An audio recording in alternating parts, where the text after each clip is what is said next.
Allez, on va maintenant passer à une exposition qui a commencé. Il y a peut-être parmi vous qui ont vu l'exposition Mondrian. L'Œil avait choisi, dans son numéro spécial sur les expos de la rentrée, avait choisi Mondrian. Alors tout le monde avait pris Bacon.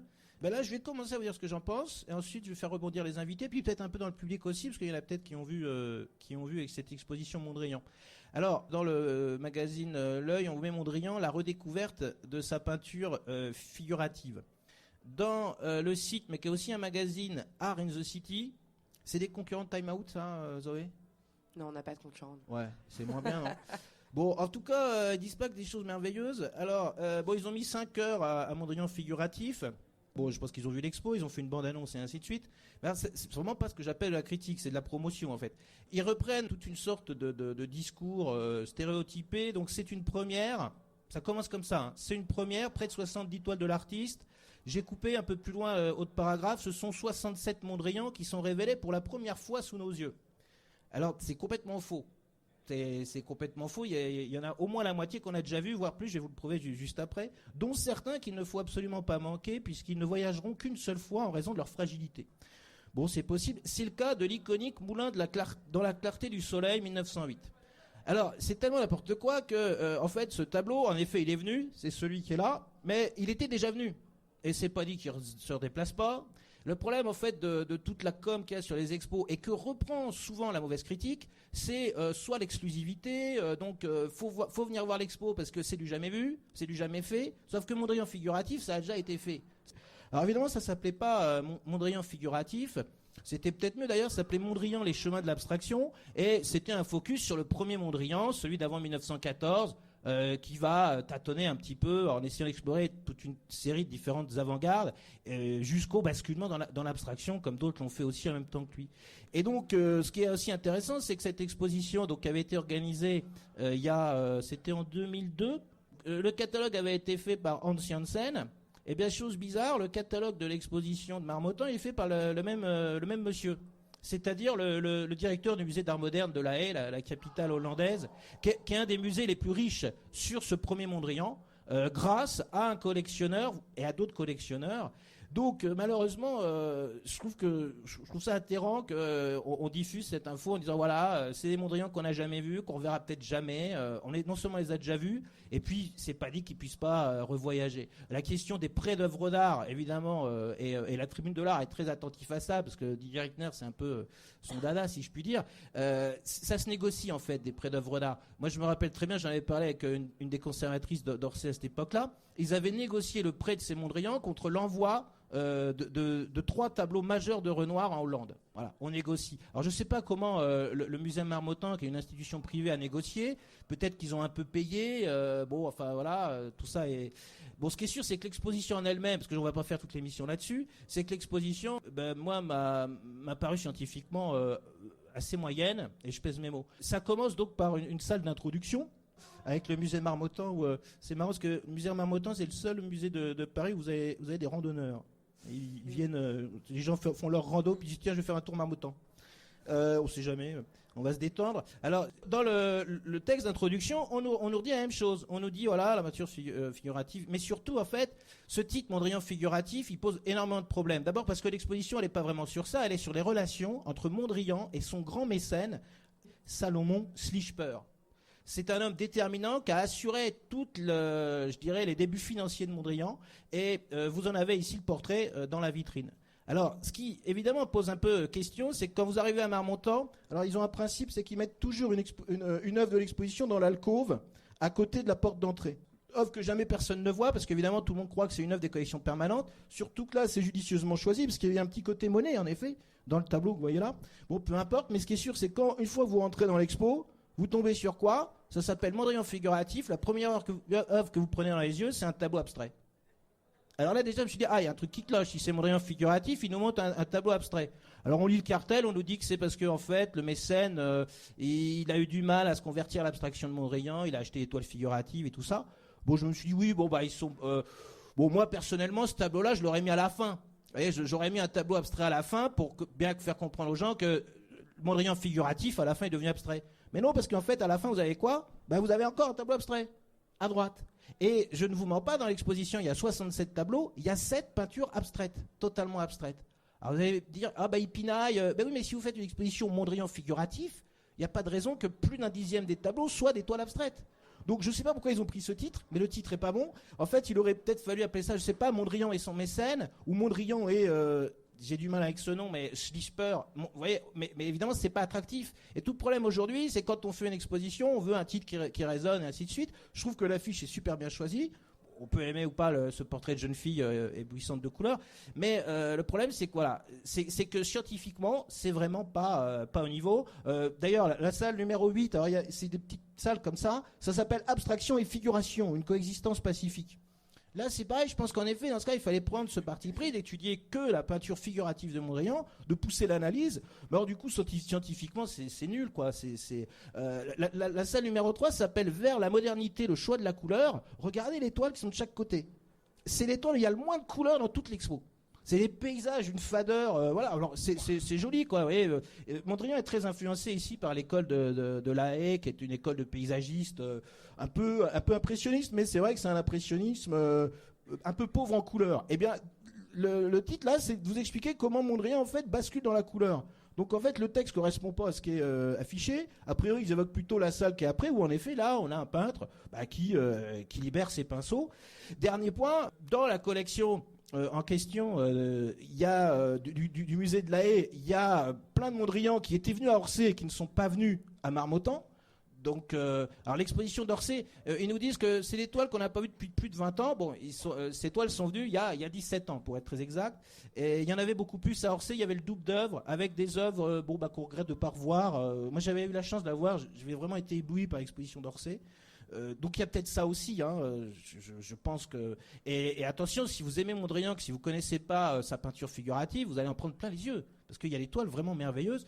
Il y a une partie aussi sur Mondrian Théosophe, c'est la partie la plus pauvre, parce que c'est une petite section, un petit mur, où il y a trois dessins plus une œuvre, et là du coup il y a un manque majeur, c'est cette œuvre capitale dans l'histoire de Mondrian, c'est un triptyque qui appartient à la collection Schlichper, mais qui n'a pas été prêté par le musée de La Haye. Alors, c'est tout le problème, à chaque fois on nous dit voilà, des chefs-d'œuvre qui sont prêtés, et ça sera le but aussi à chaque fois de la contre-expo, c'est vous montrer ce qui ne vient pas. Ça relativise toujours aussi ce qui ne vient pas, c'est ça. Ça avait été prêté à Pompidou il y a quelques temps pour l'exposition sur l'art et le mysticisme. C'est un grand triptyque, très très étonnant, une œuvre de 1910 qui s'appelle Évolution. Sachant qu'en effet, Mondrian a été baigné dans la théosophie, dans plein de choses qui l'ont fait avancer vers une peinture abstraite. C'est pas venu du jour au lendemain, il s'est dit tiens, je vais arrêter le paysage, je vais faire des rectangles, enfin plutôt des carrés, et ainsi de suite. Ce paysage de dune aussi, qui appartient toujours à la collection Schnitzper, qui était à Orsay, qui est une toile aussi déterminante, parce qu'on voit qu'il y va petit à petit vers la simplification, qui deviendra abstraction. Donc il y a aussi des gros manques par rapport à la collection. Et puis, alors là, c'est un peu ce que Bénédicte disait sur le problème de la collection du Luxembourg, c'est que quand en fait vous faites venir toutes les œuvres d'un même musée, et là en l'occurrence d'une même collection venant d'un musée, eh bien vous vous privez de dialogue, vous vous privez d'élargissement. Alors c'est plus facile au niveau du transport, c'est plus facile au niveau des assurances, c'est un budget moindre évidemment. Donc par exemple ces deux œuvres magnifiques de Mondrian figuratif qui sont au Guggenheim de New York, elles ne sont pas venues et auraient pu enrichir l'exposition et faire quelque chose de plus déterminant. Même cette toile, il y a une très très jolie section qui est consacrée à ces vues d'église, dans ce style-là, un peu néo-pointilliste. Et puis on pense à Van Gogh, c'est marrant, mais on ne voit même pas les influences. Dans les cartels de l'exposition, il n'y a même pas le nom de Van Gogh. Mais je me dis quand même, je sais pas, on pourrait juste dire que Mondrian, il n'est pas venu comme ça, quoi. Il s'est nourri de ce qui s'est fait avant, chez lui comme aussi à Paris. Bon voilà, alors Connaissance des Arts, ils ont fait un numéro sur Mondrian figuratif, ils mettent 3 étoiles, ils trouvent ça génial. Moi j'ai mis des notes, on mettra des notes à la contre-expo. Pertinence 7, parce que je trouve que c'est vraiment pas pertinent. Donc j'entends la qualité scientifique, les cartels, et ainsi de suite. La commissaire Marianne Mathieu, je pense, est l'auteur de l'exposition, mais il faut vraiment distinguer. Le catalogue a l'air très bien parce qu'il est fait par les gens de La Haye, et l'exposition elle est faite par la conservatrice de Marmottan. Donc il y a une manque il y a un décalage énorme. La scénographie, moi j'ai mis 11. La qualité des œuvres 12, c'est peut-être un peu dur, mais bon. Accessibilité physique et intellectuelle 14, parce que bon finalement, on peut y aller après la rando ou avant. Et j'ai mis 11. Voilà. À vous, Zoé. Moi je suis assez d'accord. Je l'ai trouvée très plate cette expo. Et pareil, le côté figuratif, en fait, par rapport à l'abstraction qui est hyper présente, et pas que dans les œuvres, mais aussi dans la scénographie, où on reprend, la scénographe a repris les couleurs des compositions abstraites de Mondrian. Donc il y a un côté, en fait, un peu... voilà, on présente un Mondrian qu'on connaît pas, mais pour vous faire venir, on va quand même vous mettre des trucs que vous connaissez et ce pourquoi vous l'appréciez. Donc je trouve que ça manquait un peu de pertinence. Et après, sinon, ouais, l'expo... en fait, il y avait des déséquilibres. Il y avait des parties qui étaient beaucoup plus approfondies, des parties notamment sur toute la théosophie où il n'y a rien à voir. Ouais, moi, je suis assez d'accord, en fait. Ouais, je ne l'ai pas trouvé très satisfaisante, cette exposition. Je l'ai faite très rapidement. Par contre, un truc que j'ai bien aimé, c'était le côté, en fait, par rapport au musée de La Haye, où c'est la collection principale, en fait, du musée de La Haye. Et voilà, de ramener une collection principale dans un musée qui lui-même présente la collection principale de Monet, j'ai trouvé ce dialogue assez sympa, mais bon, c'est plus anecdotique qu'autre chose, quoi. Oui, c'est vrai. Alors ça, il joue là-dessus. C'est vrai que c'est intéressant parce que c'est l'idée d'un grand collectionneur, d'un grand mécène qui a déposé, qui a voulu, qui a tenu, parce qu'il n'a pas acheté cher. Hein, ces toiles à Mondrian, il le dit souvent. Il y a des correspondances qui le prouvent. Mondrian a bradé même tout un stock de toiles pour ce mécène. Et lui, il a tenu à les garder pour les léguer à une collection. Plutôt que les revendre à un moment où Mondrian, évidemment, avait une cote qui montait sévèrement. Et pour la Céno, c'est vrai que c'est pareil. La Céno, vous arrivez, vous prenez du rouge dans les yeux. Alors, il y a des murs qui sont vraiment flashy. Ensuite, c'est jaune. Et du coup, ça tue complètement les œuvres parfois. Ça, c'est vraiment dommage. Pour ça que j'ai mis 11 à la Céno. En revanche, j'ai quand même mis la moyenne parce que je trouve que l'éclairage est très bon. Je trouve que les toiles sont très bien éclairées. Moi, je suis assez d'accord. On les voit très bien. Et ça compte parce que le but quand même de l'expo de peinture, c'est de bien voir les tableaux. Et il y a encore des expos, vous avez un projo qui est mal mis et tout ça. Donc voilà. Bénédicte. Alors j'ai beaucoup aimé cette exposition. Voilà, mais tant mieux.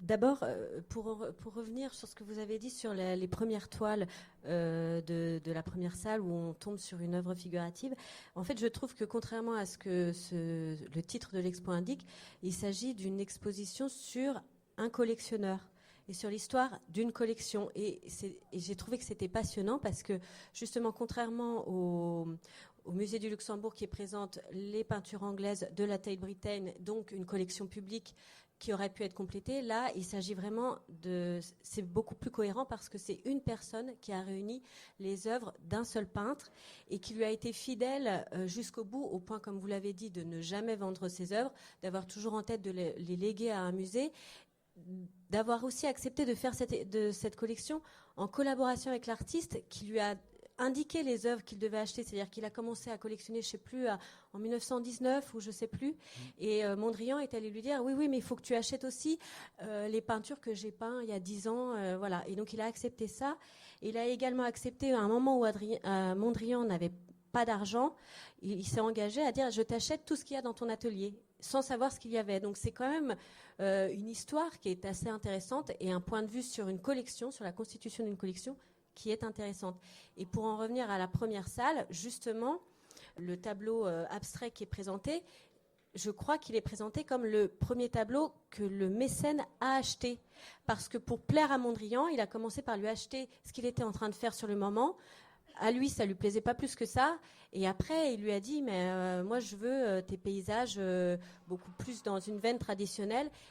Et par ailleurs, ce que je trouve justement très bien fait dans cette exposition, c'est qu'on montre que Mondrian n'a pas une évolution linéaire du figuratif à l'abstrait. Et c'est pour ça que les tableaux de la fin sont intéressants, parce qu'il est arrivé à l'abstraction d'une manière progressive, mais il a continué à peindre des fleurs. D'ailleurs, c'était de la peinture alimentaire pour pouvoir vivre, parce que c'était ce qui plaisait au public.